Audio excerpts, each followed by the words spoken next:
Hey guys, we're back. Legend TV. I'm Visor. I'm Alistair. And we're here for Avatar: The Last Airbender, Book 3, Episode 10. We're like about halfway done the season, or more like we only have like what 10, 11 episodes left. Yeah. After this, so it's gonna be a sad day when we reach the last episode. But you know we are here. I know you guys are probably confused. Where the fuck are we right now?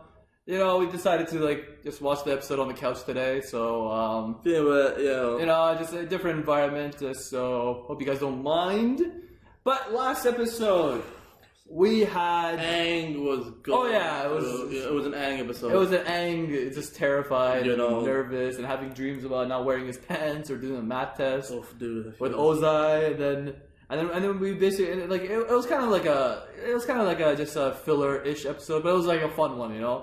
Like we saw therapist Sokka. I don't know. I just found him so funny. We had Appa talking, which was my like favorite scene of all of Avatar. Of all of Avatar, Appa's talking. He wasn't even. He was standing up. He was standing up. He was legit talking. It was just, I don't know. He looked like a gangster.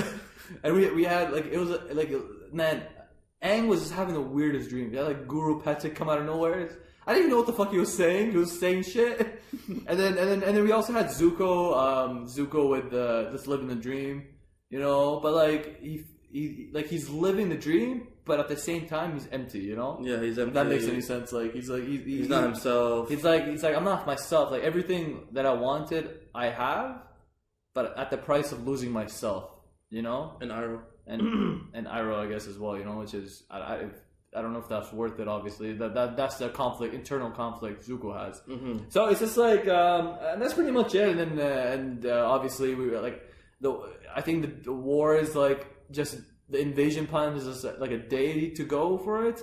It's like, tomorrow. It's tomorrow, more or less. So like, it's like I'm assuming like shit's just going down now. You know, it's gonna be a non-stop barrage of this shit going down, and we're just gonna fucking sit down here on these couches and enjoy it. So yeah. That's pretty much it. We're jumping in. You guys thought we were gonna bring the boss, but we did! Plot twist!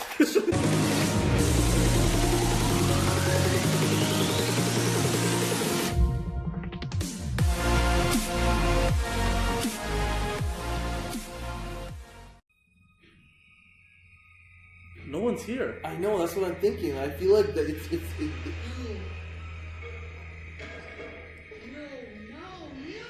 It's a trap. Fire Lord Ozai, where are you? They're not here. Like none of them are here. It's a fucking trap. Fucking knew it. Shit. God.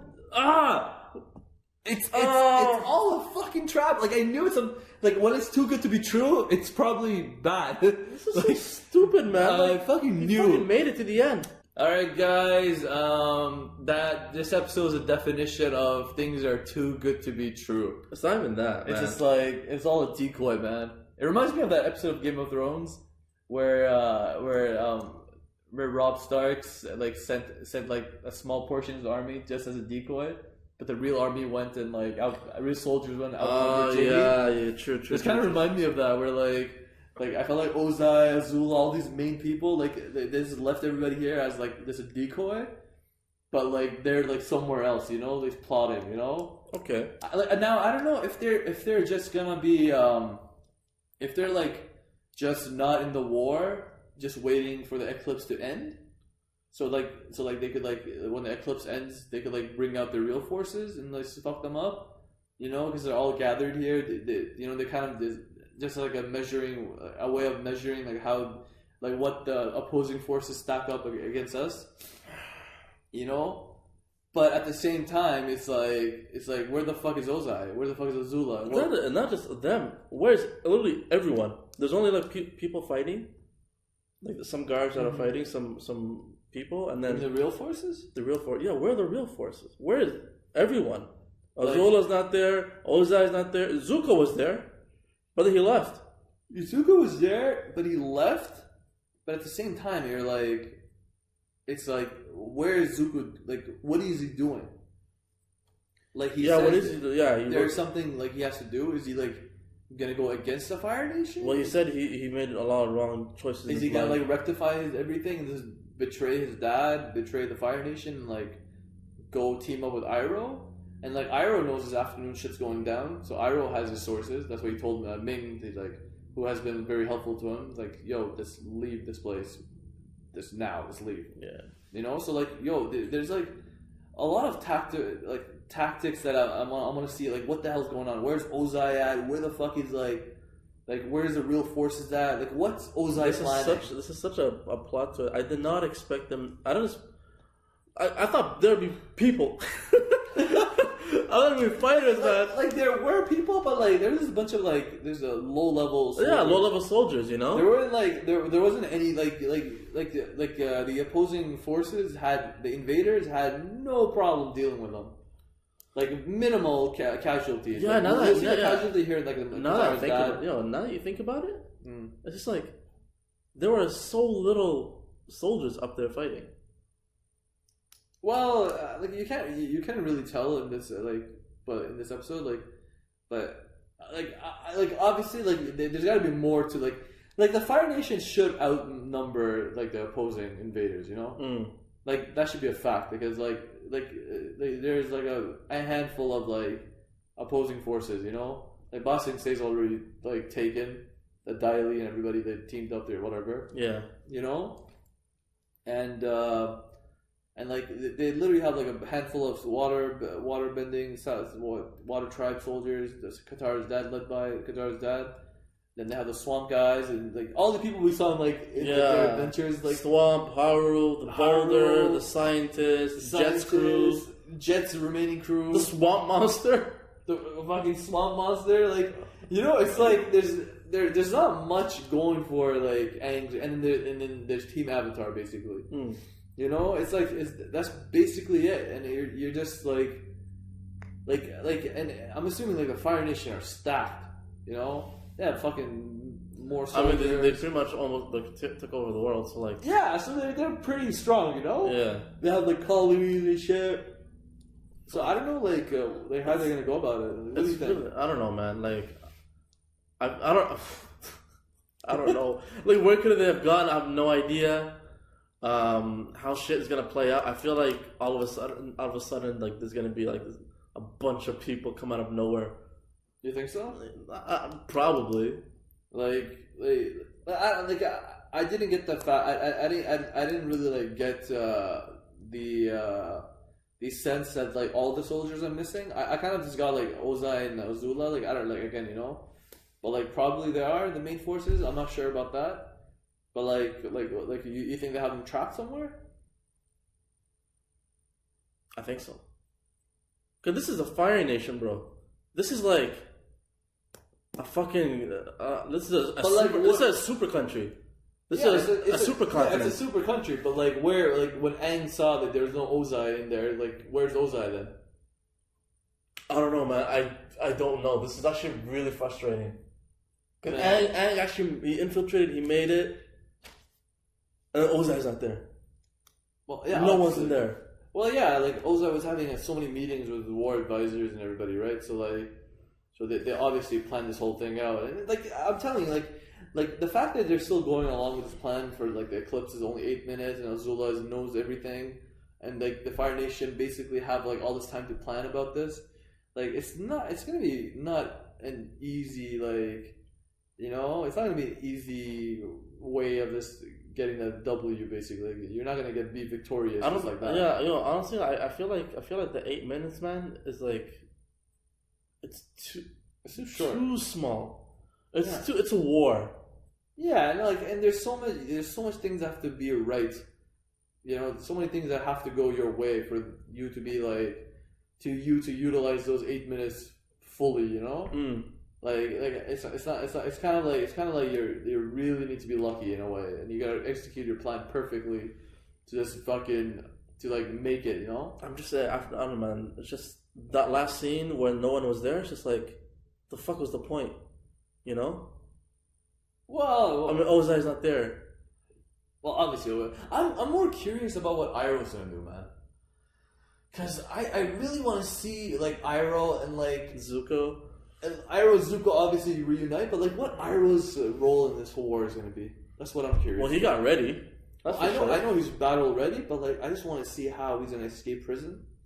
and what's he gonna do when he first escapes prison? You know, is he ever gonna encounter Ozai? That's gonna be. But that's what I want to see. I want to see him encounter Ozai. It's probably gonna happen. Zuko, you know, it better happen. Like that's something I'm waiting for. And you know, it's just there's so many things I want to see right now happen. You know, and then we had obviously we had Ming. Ming was Iroh's like she was a good girl. She always brought him shit. You know, helped him out, brought him an extra bowl of rice. So obviously he got that going for him in jail. You know, the guy got big, needed his protein. She was that source of that extra bite that he needed. So like I liked her, and I like the fact that Iroh sent Ming away. He's like, "Oh, it's dangerous. Go, you know, take your family with you and stuff." I thought you just said go home. Yeah, like go home, like just stay away from like the main place. Oh, okay. I don't know. But like, what else did we get? Yo, so not Zuko, what's the guy's name? Sokka's dad got injured. He got pretty fucked up. He got fucked up hard. Yeah, so like, hopefully he's not dying. You know, he got fucked up hard, but so Sokka took his place. That's the thing, you know. Sokka is doing it up. He's not doing a bad job at all. He led the forces. He does that little wedge formation. You know, yeah, like fucking doing work. Man, Sokka's doing for work. a guy who fucked up in the beginning, can't even talk properly and everything. But in the moment, yeah, like Aang already told him. Aang's like, yo, like your moment is not like in front of this map talking to people. Your moment's like there in the battlefield, you know. So like I felt like that was a pretty cool thing Aang said, you know. Like, Aang was locked in before the fight. He's like, yo, like he shaved his head. Thank God. Yeah, he shaved his head. Oh, she's so happy, man. Bald Aang is back, and yo, Katara and Aang had their moment finally. Aang went for the kiss. He's like, I don't know if I'm gonna see you again. He's like, you know, like, obviously they had a feeling for each other. You know, and then Katara's like, "Oh, you used to be this goofy kid. I've seen you grown and shit." So, yeah, I really like seeing that. And then, and then Sokka's leading, bro. Toph is doing some work on the ground. We have, I'm curious to see where like Zuko's gonna go, because Zuko's heading somewhere. Don't know where. He sent a message. He's like he was talking to with mom when he saw a picture of her. Like, yeah, Zuko, is he like? Like I want to see like where's that coming? You know, where's that coming from? I don't know. You know, I don't know. Like the last thing, remember the last episode or the one before that? He's like I have everything. Well, yeah, no, it just feels empty. It's like, you know what? What do I do now? I don't know. This is all I ever wanted, and now he's leaving. Well, yeah, I feel like that talk with Iroh, where like you found out his grandfather's Roku and Sothan. I'm just yawning. I'm like, what are you trying to say? You're like, oh my god. So I just feel like Zuko is just like the fact that his great grandpa is Roku and Sozin. So he's just like, you know, in the beach episode, he's like, I'm angry at myself because I don't know what the fuck I want, you know, kind of thing. Yeah. I don't know what's right, what's wrong, and he finds out about the history and shit. I feel like now he's like, I want to undo all the bad things I did. By betraying Iroh and doing all this shit. He's like, yo, man, my dad's fucked up. I feel empty. This is just not the right thing to do. I don't care all this luxury and shit I have. You know, fuck it. You know? Also, yeah, if you have everything in the world but you're not happy, then it doesn't matter how much money you have in the world. You can't buy happiness. You can't buy happiness, and like at the end of the day, Zuko's like he wants that closure about life. I guess he needs it, you know. So then I'm just curious. I just want to see what the fuck Zuko is going to be up to, because then I don't know. Like this was a one-parter apparently. Like Ozai's not there. We don't know what the hell. Where's Azula? What's the whole battle plan for those guys? Because those guys had advisors. They sent everybody to the beach. Ozai just so he could talk to his main advisors. Like the guy must be coming up with some sick, crazy plan. You know? So I'm just fucking curious to see like how this shit's gonna materialize. But all in all, man, the episode started great. Oh man, it started great. We have everyone from a lot of people from season 1, book 1. I was surprised that I saw Haru. Honestly, I did not. Haru's little mustache and beard game. He looks pretty awesome. And then we had so many previous faces we've seen before. It was a nice refresher. It was a nice refresher, you know. Yeah, it was nice seeing them all reunited. The father's like, I bought these guys, but I don't know if they're fighters. We're like, who are these guys? The swamp guys. Oh my god! I never thought I'd see those guys again. But... And the fucking hillbillies, like they talk like they're fucking from Southern Texas. Oh my god. Yeah, but all in all, this is a good episode. A good start to an invasion, honestly. It's a good start. I love the submarines, the idea they had when they instead of they use their ships as decoys, but had the submarines made to go underneath, fueled by water bending. So and the torpedoes and everything. It was so creative the way they did it. things. Too creative with earth bending when you just force that shit out. Oh, wow. Man. I think that was water bending too. Waterbending for the ice to go over the. I don't know, man, what it was, but man, that was that's like a the creativity for the bending, the way they used it this episode was for a war was pretty hype, man. Yeah, was pretty hype. So I want Katara to use blood bending in this war. Oh man, I need to see blood bending. I don't know if she's gonna do it or not, but man, I don't know. She knows it, you know. So it's gotta come into play. So. I think that's pretty much it for this episode. So good start, very good start. Entertaining. I liked it. Stay tuned for the next segment.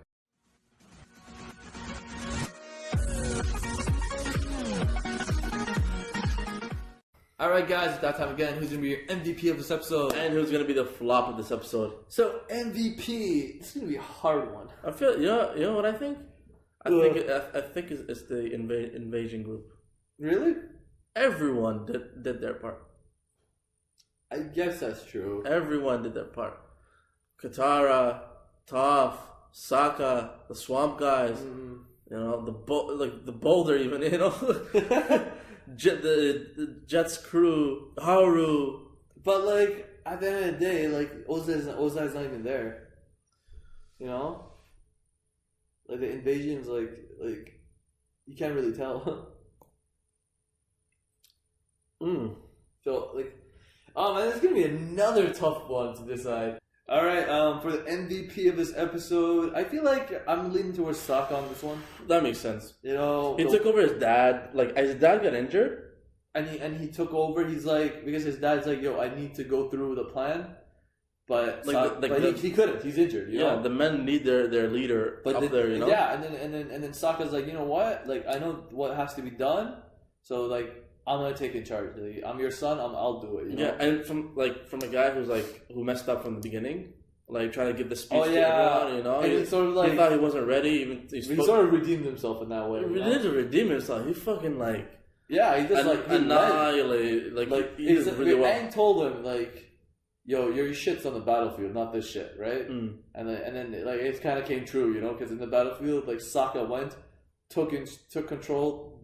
He was in charge, and he led his men, you know, to obviously at the end of the day, we don't know what Ozai's up to, and you know he's not even there at the first place. I don't know what the fuck he's doing, but man, Sokka, you know, he just built up that courage, you know, did what he had to do, led from the front, you know, and redeemed himself in the beginning. The self doubt that he had, everything was gone. You know, Sokka was clear cut for me. I feel individual wise, I feel Sokka did it up.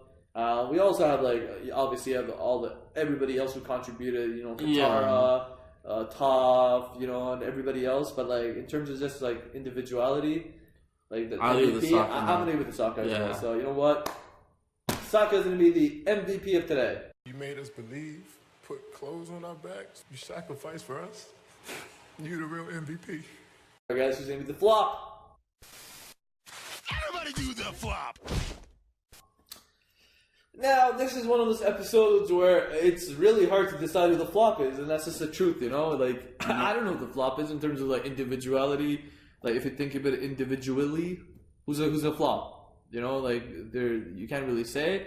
But in a collective way, I guess I would go with just, the Fire Nation good people? The Fire Nation soldiers who try to, you know, they try to put up a fight. They fell for every trick. No, it's not even that. They fell for the tricks. If you're defending your land, and you have these scrubs not doing a good job. Yeah. You know, it's just like okay, a fire fence. And that's it, right? You know, and I just feel they weren't they shouldn't have let them like infiltrate that easily, unless this was a plan by Ozai to let them through easily. Yeah, but we don't know that for sure. We don't know that for sure. That's why I'm just like, yo, they shouldn't have been like able to maneuver their way inside that easily. Yeah, because like, come on, like. And this is a Fire Nation, and you know a war is about to happen, so you should be like on your like fucking toes. You should have taken measures to not even let them in this deep into your fucking country, right? Exactly. I just feel like in that sense, I just feel like this Fire Nation, the Fire Nation defenses in this episode were kind of weak. And like they're kind of weak, and they really shouldn't have let them go as far as they did. As happy as I am for the invasion to go well so far, they should have at least put up somewhat of a fight. Yeah, to the point where like it shouldn't be as easy to like this smooth transition into their country so easily, Yeah, so in that sense, I just felt like they flopped, I guess. So. Yeah. The Fire Nation defenses will be the flop of today's episode. Alright guys, that's it for today. This was the first part of the invasion. It's finally down. We got 10 and 11 episodes after this to go. So things are ramping up. We're excited. You can get the next few episodes up on Patreon over there. And as always guys, do not forget to like, comment, and subscribe. Alistair. Pfizer. Peace.